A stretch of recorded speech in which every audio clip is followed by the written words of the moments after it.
বাবাই আমার এমন জ্ঞানী, আরে আমগো বাবাই মুইতা লয় না পানি। জোরে এখন ঠিক কিনা? খালি করে টানা টানি পর্দার ভিতর, খালি করে টানা টানি পর্দার ভিতর।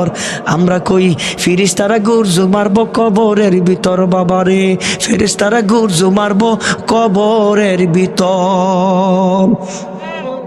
এগুলো হইতো না, জোরে কোন ঠিক কিনা? আছে না নাই? মাঝে মাঝে মন যে কত কিছু চায়, যাক কিছু কওয়া যাইব না, করাও যাইব না। কারণ স্বাধীন রাষ্ট্রের সবারই বলে স্বাধীনতা আছে, তবে আমার ইসলাম নিয়ে দুষ্টামি করার স্বাধীনতা কাউকে আল্লাহ দেয় নাই, ইসলাম দেয় নাই, দিন দেয় নাই, ধর্ম দেয় নাই। আমার ইসলাম নিয়ে কেউ যদি দুষ্টামি করে তার উচিত শিক্ষা দিতে হবে, ঠিক কিনা? কে তোমার এই অধিকার দিচ্ছে? কে দিচ্ছে তোমার এই অধিকার? আজওয়াজে মুতাহারাদের কিনে তুমি অশালীন বক্তব্য দাও। আমি আপনাদেরকে জিজ্ঞেস করতে চাই, কালিমার দুইটা অংশ, লা ইলাহা ইল্লাল্লাহ মুহাম্মাদুর রাসূলুল্লাহ। কেউ লা ইলাহা মানে, মুহাম্মাদুর রাসূলুল্লাহ মানে না। জোরে শুনতে চাই, মুসলমান থাকতে পারে?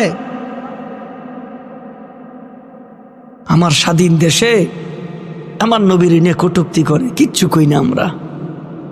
আয় হায় রে মুসলমান, আমার রাসূলটাই কাকা। আমি সকালে দাওয়াত দেই, দুপুরে দাওয়াত দেই, বিকালে দাওয়াত দেই, পেরেশান আর পেরেশান। আল্লাহকে হাবিব আমার এত পেরেশান কেন? কামিনা জুলুমাত ইলান নূর। আল্লাহ, আমি মানুষগুলিকে অন্ধকার থেকে আলোর রাস্তা দেখাইবার জন্য তুমি পাঠাইছো।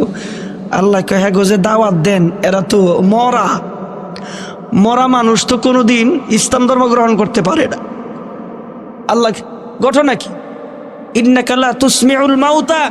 আল্লাহ এরা তো মরা,